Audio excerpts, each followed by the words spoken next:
So hello students, my self Ashutosh Thakur. आज हम class 8th social science का जो सेकेंड चैप्टर है that is reshaping India's political map, इसका जो है आज हम लेक्चर नंबर 2 पढ़ने वाले हैं। सो प्रीवियस लेक्चर में जो है हमने क्या पढ़ा था कि मिडाइवल पीरियड, ठीक है, हाउ द डिफरेंस हमने पढ़ा था कि how the medieval period of India is different from that of the Europe, ठीक है। और इसमें हमने क्या पढ़ा था कि किस तरीके से यूरोप का मिडाइवल पीरियड क्या है from 5th to 16th century और इंडिया का है from 11th to 17th century, ठीक है। फिर हमने टाइम लाइन पढ़ा था कि क्या जो है वो हो चुका है, जो डिफरेंट इंसिडेंट्स जिसे हमें इस जो है वो क्या करना है चैप्टर के अंदर जो है वो फॉलो करना है। ये फिर हमने स्पेलिंग्स मिस्टेक्स जो है होता है जैसे खलजी खिलजी, क्योंकि जो पर्शियन स्क्रिप्चर्स को जो है वो ट्रांसलेट किया गया रोमन स्क्रिप्चर्स में, दैट्स वाई जो है वो डिफरेंस नज़र आया। फिर हमने जो है वो क्या देखा कि जो हिंदू कुश माउंटेन्स हैं north west of India currently in Pakistan, वहाँ से जो है फॉरेन इन्वेडर्स इंडिया में आए थे, मोस्टली टर्किक या अफ़गानी थे, ठीक है। और उससे जो है उन्होंने जो है वो 13th सेंचुरी से जो है इंडिया के अंदर जो है इफेक्टिवली रूल करना स्टार्ट किया। फिर हमने एक मैप भी जो है वो दिखाया था कि कैसे डिफरेंट रूलर्स ने जो है वो रूल किया था। Though it was blur but I told कि वो जो है NCERT बुक में जो है you have to go through. Delhi सल्तनत का फॉर्मेशन बताया था हमने कि कैसे वो राइज हुआ, कैसे वो फॉल हुआ, ठीक है। और 5 इंपॉर्टेंट डायनेस्टीज़, मामलुक्स या slave dynasty, Lodhi dynasty, Khilji dynasty, Tughlaq dynasty, Syed dynasty और लोधीज़, ठीक है, इन्होंने रूल किया था। और ये बेसिकली सब दिल्ली सल्तनत का पार्ट थे और most part of the northern India जो है वो इनके इन्फ्लुएंस में थे, जबकि साउदर्न पार्ट में जो है और ईस्टर्न पार्ट में, ईस्टर्न गंगा, ठीक है, ये जो था ये इंडिपेंडेंट था। It has resisted the Delhi Sultanate but remained independent. Hoysalas in the south, इन सब के बारे में आज के क्लास में हम पढ़ने वाले हैं, ठीक है। बेसिकली पॉलिटिकल इंस्टेबिलिटी था सल्तनत के अंदर, जो मिलिट्री कैंपेन्स जो है वो हुआ, विलेज जो है सिटीज़ जो उनको प्लंडर यानी कि लूटा गया, टेम्पल्स को डिस्ट्रॉय किए गए, ठीक है। और एवरी 2 out of 3 सुल्तान जो थे वो क्या थे, वो बेसिकली अपने जो पूर्वज थे उनके फादर या अंकल या ग्रैंडफादर उनको जो है एलिमिनेट करके चाहे तो मार के या बंदी बना करके उन्होंने रूल करना स्टार्ट किया था। फिर अलाउद्दीन खिलजी के बारे में हमने पढ़ा था कि उन्होंने नॉर्थ और सेंट्रल इंडिया के बहुत पार्ट में जो है वो क्या किया था, मिलिट्री कैंपेन्स किए थे, ठीक है। और बहुत सारे सिटीज़ को सैक किया था, प्लंडर किया था, ठीक है, यानी कि लूटा था, ठीक है। और इसके साथ साथ जो है जो मंगोल फोर्सेस थे उनके जो क्या थे, उनके जो इन्वेजन्स थे, उनके जो आक्रमण थे उसको जो है जवाब दे के उनको जो है हटाया था, ठीक है। वहाँ से उनका स्लेव जनरल था मलिक काफूर, उसने जो है वो साउथ की तरफ जो है वो अलाउद्दीन खिलजी के सल्तनत को जो है वो क्या किया था, आगे बढ़ाया था और सेवरल किंगडम्स को उसने क्या किया था, अपने कब्जे में किया था। श्रीरंगम, ठीक है, मदुरई, चिदम्बरम, ठीक है, और पॉसिबली रामेश्वरम, इन एरियाज़ जो हैं यहाँ पे अटैक जो है ये हिंदू सेंटर्स थे यहाँ पे कि इन खिलजीज़ ने अटैक किया था। इसके कुछ डिकेड के बाद मोहम्मद बिन तुगलक का रेन आया, ठीक है, जो तुगलक्स थे।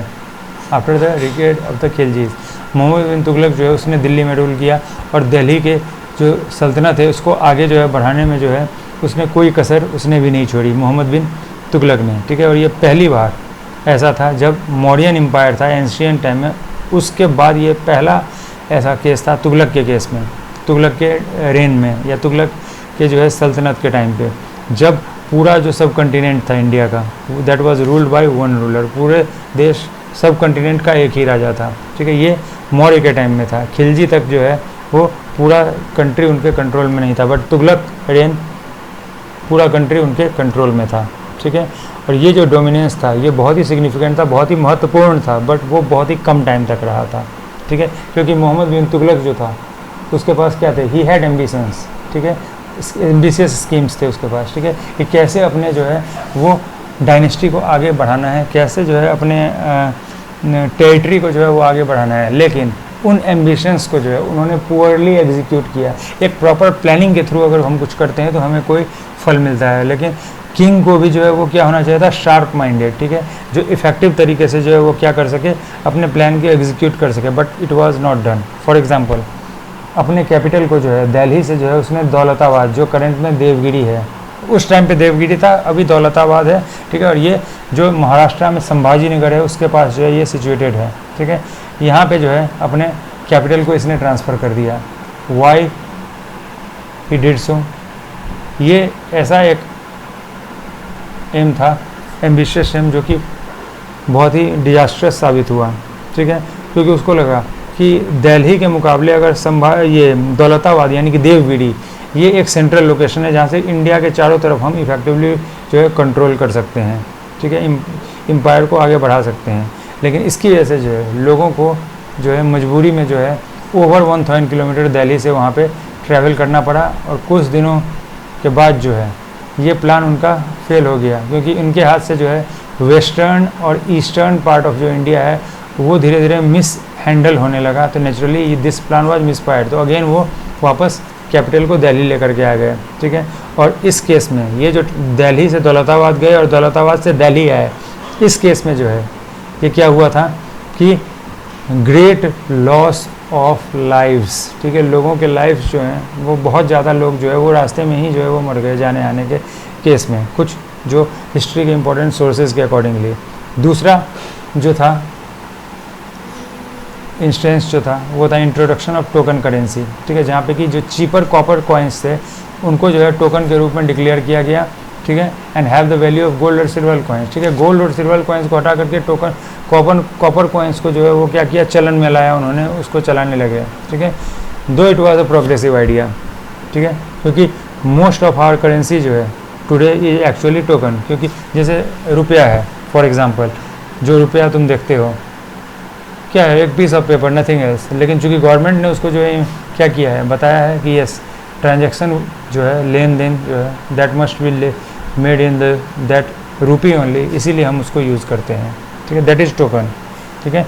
तो अब था तो ये progressive idea, but at the same time इसने कन्फ्यूज़न क्रिएट किया ट्रेड में, ठीक है, कि सोने और चांदी को छोड़ करके जो है हम कॉपर, ठीक है, कॉइन्स जो है उसका जो है वो प्रयोग करें यूज के लिए, ठीक है, ये हो गया।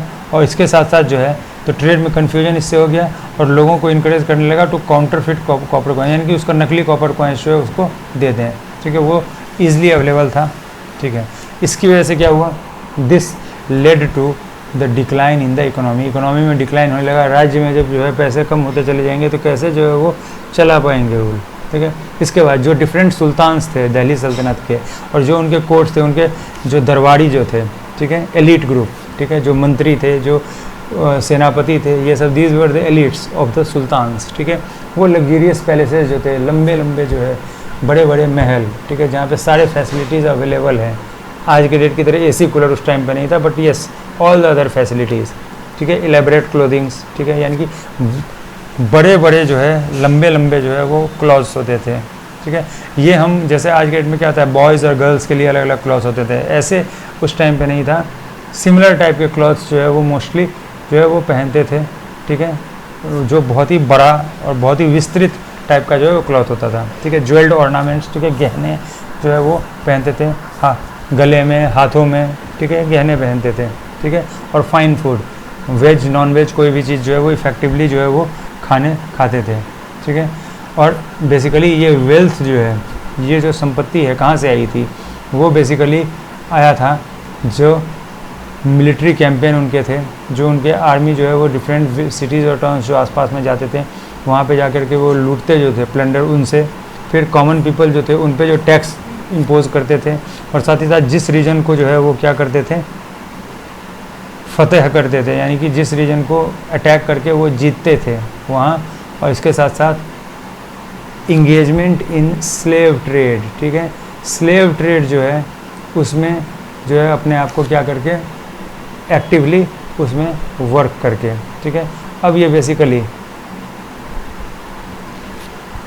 इसमें क्या था, जो इंस्लेव्ड पीपल थे, जो गुलाम जिनको थे, वो क्या करते थे, कहीं भी कंस्ट्रक्शन का काम है तो वो फ्री लेबर, यानी कि बिना पैसे के वो लेबर का काम करेंगे, या फिर उनको दूर सेंट्रल एशिया वाले एरिया में जो है उनको बेचने के लिए भेज दिया जाता था, जहाँ पे कि बदले में उनको मुँह मांगे जो है वो रकम जो है वो उनको मिलते थे और उनको बेच दिया जाता था।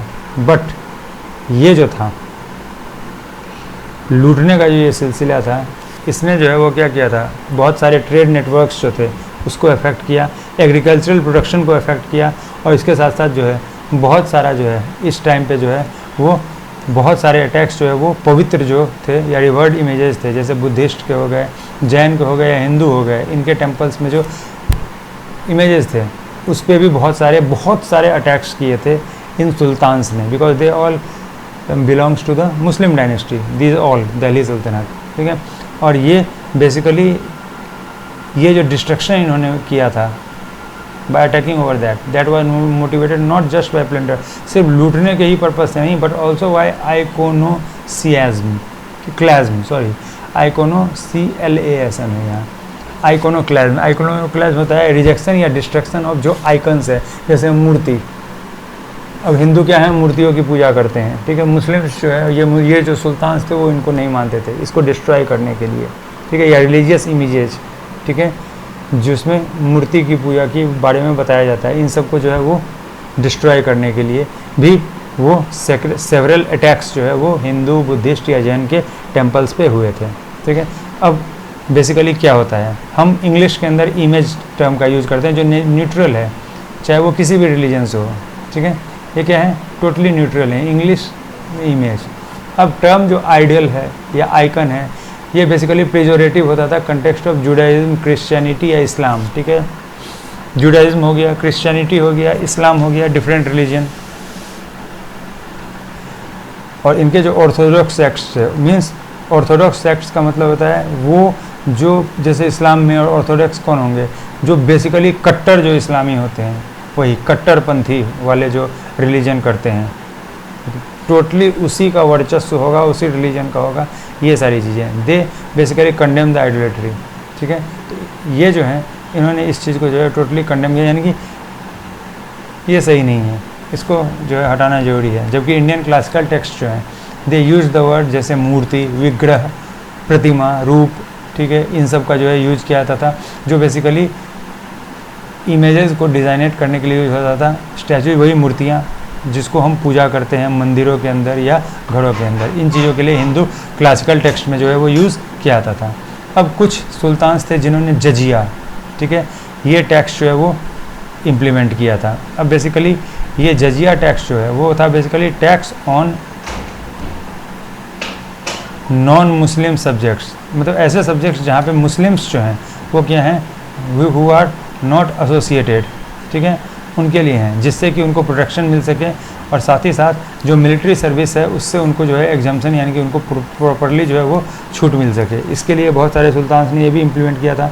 अब प्रैक्टिस में क्या था कि ये जो डिफरेंट जो सुल्तान्स थे उन पे डिपेंड करता था कि कैसे इस टैक्स को जो है it would be a source of economic burden, कि लोगों पे इम्पोज किया जा सके जो नॉन हिंदू हैं, जो नॉन मुस्लिम हैं, ठीक है, और साथ ही साथ पब्लिक को ह्यूमिलिएट जो है परेशान किया जा सके, इन चीज़ों के लिए ये टैक्स जो है लगाया गया था। और साथ ही साथ फाइनेंशियल और सोशल इंसेंटिव्स भी उनको प्रोवाइड किए गए थे कि you have free chance to convert yourself into Muslims, यानी कि हिंदू या क्रिश्चियन, ठीक है, not Christian but Hindu, Buddhist, ठीक है, जैन, इनको जो है वो प्रताड़ित किया जाता था कि आप मुस्लिम बन जाएं, ठीक है। ये चीज़ जो है ये उनका मेन, उन सुल्तान या उन लोगों का मेन पर्पस था। अब आते हैं तिमूर या तैमूर जिसको बोलते हैं, एंड ऑफ 14th सेंचुरी। यहाँ से जो है तिमूर हुआ जो ब्रुचुअल, एक बहुत ही खतरनाक टर्किश मंगोल कंकेरर था, ठीक है, जो इंडिया पे आया था, और ये सेंट्रल एशिया से आया था, तुर्की व मंगोलिया यहाँ से, और इसने जो है नॉर्थ वेस्ट इंडिया जो है उस पर जो है उसने अटैक किया था। और साथ ही साथ एक बहुत ही खतरनाक, वेरी वेरी डिस्ट्रक्टिव, जिसको डिवास्टेशन हम बोलते हैं, वेरी वेरी डिस्ट्रक्टिव जो है वो अटैक दिल्ली पे किया था, जो कि उस वक्त क्या था, वो प्रॉस्पेरिटी की तरफ बढ़ता हुआ सिटी था।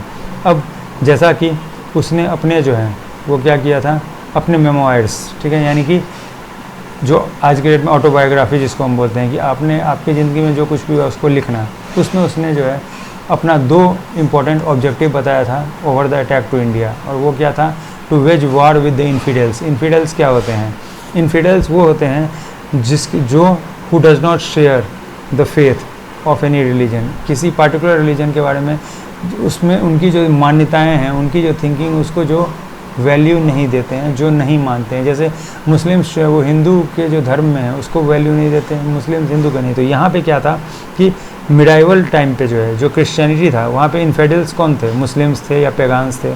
इस्लाम के लिए कौन थे? क्रिश्चियंस थे।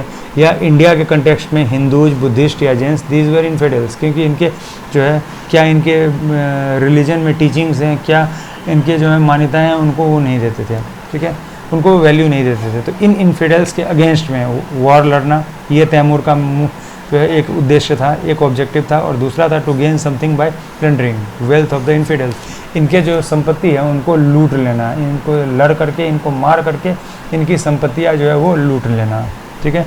और यही करने वो यहाँ पे आया था। और ये करने के बाद जो है वो क्या हो गया, ये करने वो यहाँ आया था, और ये करने के बाद फाइनली ही लेफ्ट इंडिया, ठीक है। वो इंडिया से जो है वो चला गया, ठीक है। बहुत ज़्यादा जो है वो क्या करके, बहुत ज़्यादा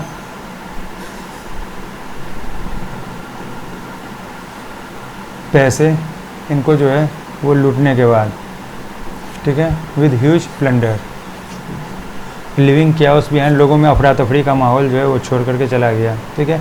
इसके बाद क्या हुआ, इन द आफ्टरमैथ, यानी कि इस घटना के बाद लोधीज जो हैं, लोधी डायनेस्टी ये इमर्ज हुई।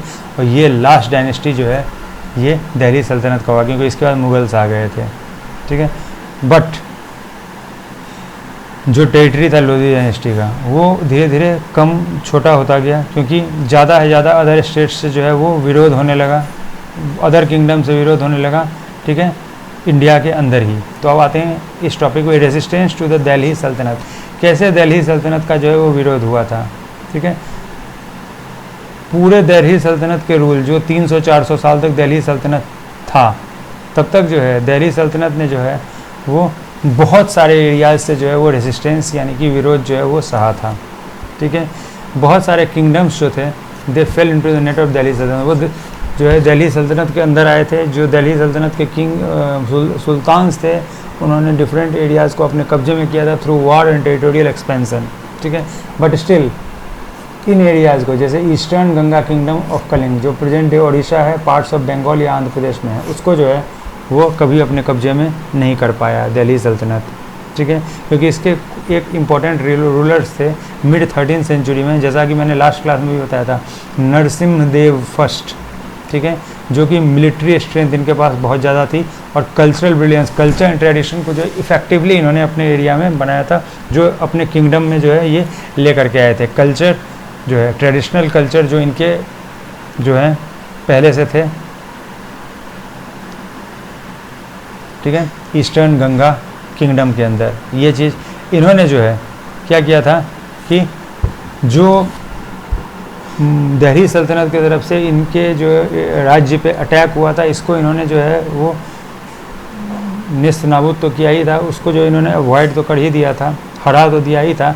साथ ही साथ जो दिल्ली सल्तनत के गवर्नर्स थे बंगाल में, उनको भी हराया था।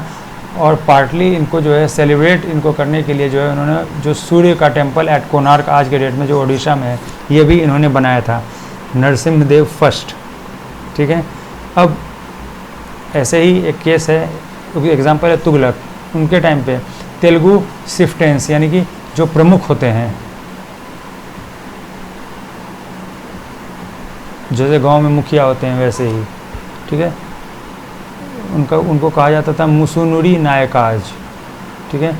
इन्होंने जो है 75 मोर शिफ्टेंस जो थे उस रीजन के, उसको इन्होंने मिल के एक कन्फेडरेसी बनाया। कन्फेडरेसी मीन्स अलायंस होता है, साथ मिल करके आए और इन्होंने जो स्मॉलर प्रोविंसेस थे उनको डिफीट किया, ठीक है। कुछ दिल्ली सल्तनत के फोर्सेस जो हैं उनको भी कन्फेडरेसी बना करके जाए, यानी कि अलायंस बना के दिल्ली सल्तनत के फोर्सेस जो भेजे थे मोहम्मद बिन तुगलक ने, उनको भी डिफीट किया इन्होंने, ठीक है।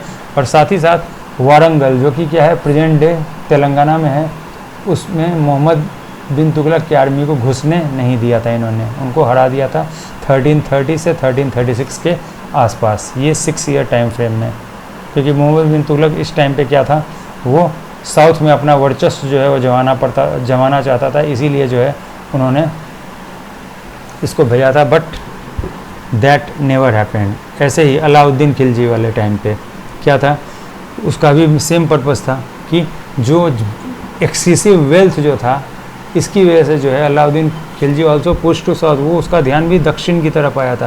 लेकिन दक्षिण में कौन थे? होयसालाज। होय का मतलब स्ट्राइक, मतलब वार करना, और साला एक यंग कन्नड़ आदमी था जिसने एक शेर से लड़ा था अपने गुरु को बचाने के लिए, और इसीलिए इस डायनेस्टी जो है इसका नाम आया था होयसालाज। ठीक है, ये most part of the southern India, जो आज के डेट में कन्नड़ है तो ऑब्वियसली कर्नाटका है। ठीक है, प्रेजेंट डे कर्नाटका है।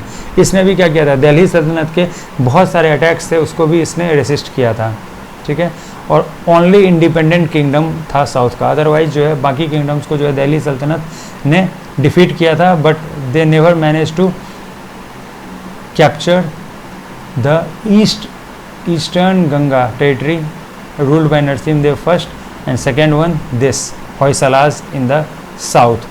ठीक है, और लेकिन बार बार जो अटैक्स हुए थे तो ऑब्वियसली इससे क्या होगा, उनके खुद के इंटरनल जो है, उनके जो है ये अटैक से जो है वो खुद कमज़ोर होते गए। उन्होंने रूल तो नहीं करने दिया, बट बार बार अटैक से उनके जो है वो क्या हुए, उनके धन कम हुए, पैसे कम हुए। ठीक है, उनके वेपन्स कम हुए, लोग, उनके आर्मी जो है वो कम हुए, तो नेचुरली इकोनॉमिकली एंड हर तरीके से वो भी क्या होते गए, डाउन होते चले गए। और इससे क्या हुआ, declined in the mid 14th century, mid 14th century में इनका डिक्लाइन हुआ, और फाइनली विजयनगर एम्पायर इसमें जो है ये क्या हो गए, मर्ज हो गए। ठीक है, होयसालाज। इसी तरीके से जो है क्या है कि दिल्ली सल्तनत ने जो है वो और भी जो है वो रेसिस्टेंस देखा था सेवरल इंडिपेंडेंट रीजनल सल्तनत से, जैसे बाहमनी सल्तनत जो कि 14th सेंचुरी में राइज हुआ था। ये क्या था, जो डेक्कन एरिया है उसमें जो है बहुत ज़्यादा एरिया में बहुत टाइम तक इसने डेक्कन वाले रीजन में रूल किया था। ऐसे ही पावरफुल सल्तनत जो थे वो कहाँ पे आए थे, गुजरात में, बंगाल में और अदर रीजन्स में, जो कि क्या थे, कम्प्लेक्स इंटरप्ले ऑफ अलाइंसेस, वही कॉन्फेडरेसी जो है। ठीक है, बहुत सारे लोगों के, और फ्रिक्वेंटली इन्होंने वॉर्स जो है वो लड़े थे just to resistance from the Delhi सल्तनत और फ्रॉम एनी अदर सल्तनत who is claiming over those their regions. ठीक है, और इसी तरीके से जो है राजस्थान के पार्ट्स में भी एक सल्तनत था। ठीक है, वो भी दिल्ली के कंट्रोल में नहीं आया था, और वो था 15th सेंचुरी के अंदर जो स्टिफ रेजिस्टेंस मिला था। ठीक है, तगड़ा जो है वो युद्ध हुआ था फ्रॉम राणा कुंभा। ठीक है, जो कि मेवाड़ के रूलर थे। ठीक है, और इन्होंने जो दिल्ली सल्तनत का इन्वेजन था उसको इन्होंने जो है वो टोटली जो है अवॉइड किया था, यानी कि उनको जो है बहुत ज़्यादा वॉर लड़ा था। ठीक है, और फ्रॉम द लेटर सल्तनत ऑल्सो, जो चित्तौड़गढ़ आज के डेट में वहाँ पे जो है in the Aravalli hills Kumbhalgarh fort है, that is build by Rana Kumbha 15th century के अंदर। ठीक है, उस टाइम पे अरावली हिल्स था, आज के डेट में वो चित्तौड़गढ़ है। ठीक है, जहाँ पे कि कुंभलगढ़ फोर्ट है।